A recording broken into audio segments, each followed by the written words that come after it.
All That Fall, a radio play by Samuel Beckett, produced and broadcast by the BBC in 1957. It featured sounds that were neither sound effects nor music, but radiophonic.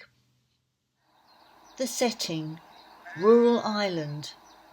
Maddie Rooney is walking to the train station to meet her blind husband Dan. She is 72, overweight, struggles with her health and drags her feet as she walks. She encounters various people en route. Dan's train is late, and when he arrives he avoids saying why. They walk home. Listening to a radio play is like the solitary and intimate experience of someone reading a book. And music, like poetry, occupies a particular internal imaginative space.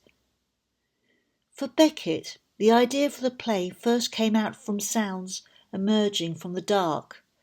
He wrote, "Never thought about a radio, but in the dead of night, got a nice gruesome idea, full of cartwheels and dragging of feet and puffing and panting, which may or may not lead to something."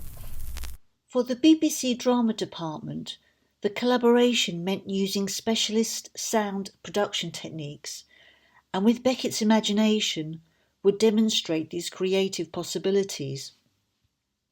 For Beckett, it meant finding a new approach that would embrace the expressive effects of the radiophonic sound to convey messages beyond the scope of words. All That Fall could utilise the full acoustic and imaginative potential of radio, a new musicalisation of language. The play does not occur in a rural setting at all. It is inside the mind of Maddie Rooney, and the soundscape described in it evokes not the countryside and rail station, but Maddie Rooney's experience in encountering them. The scripted sounds are not as they really are, but as she hears them, as she experiences them. These sounds needed treatment to remove them from the purely realistic sphere by using techniques of musique concrète. Its concept, acousmatics, was to remove a sound from its cause, to dissociate it from its origin. You record sound onto tape, then you manipulate it to change its nature. You add more treatments, adjust filters, echoes, acoustic qualities, record it at different speeds, play it backwards, add it to itself over and over again, cutting the tape into segments, then reassembling them in new ways. These new sounds make imaginative demands on the listener. Properly used, radiophonic effects are free of irrelevant associations. They have an emotional life of their own. Ideal for Beckett. As musique concrète lifts sound away from its physical source, Beckett could do the same with sounds and words. The characters become dissociated from themselves, alienated from the words they speak. Beckett understood how to write for sound, creating dense acoustic textures. He grasped that the sound medium needed strict formal patterning and great clarity of structure. Rhythm, rhyme, forms with sections of lines, patterning of music and movement, all impose form on the formless. Consider Beckett's opening directions.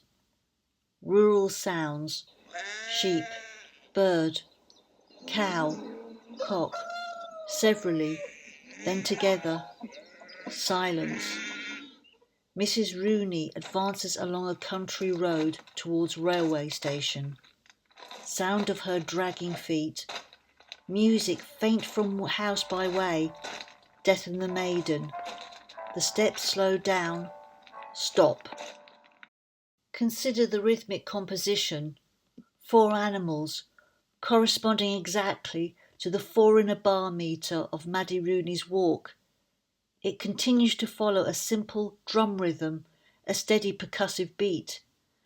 and later more sounds closely following a complex pattern of small-scale rhythms. The musical quality of Beckett's language is shown by the paring down of words, patterns of words, the precise timing of pauses or silences, repetitions, and the shaping of sounds into elaborate musical themes and variations.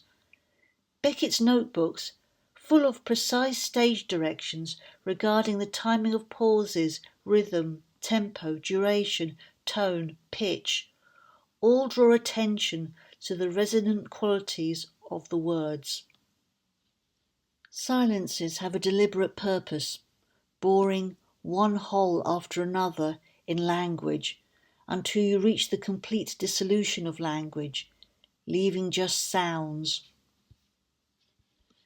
Beckett held music to be a superior art form to literature. It could express meanings that words could not.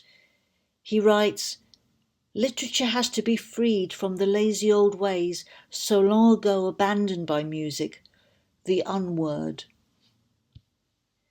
Beckett's frustration with words and language appear in the text, like when Maddie asks, "Do you find anything bizarre about my way of speaking? I do not mean the voice. No, I mean the words." and then again later, when Dan tells Maddie, "Do you know, Maddie, sometimes one would think you were struggling with a dead language." "Yes, indeed, Dan, I know full well what you mean. I often have that feeling. It is unspeakably excruciating." "I confess I have it sometimes myself, when I happen to overhear what I am saying." the words are lifted and dissociated from its source, from the bodies that speak them.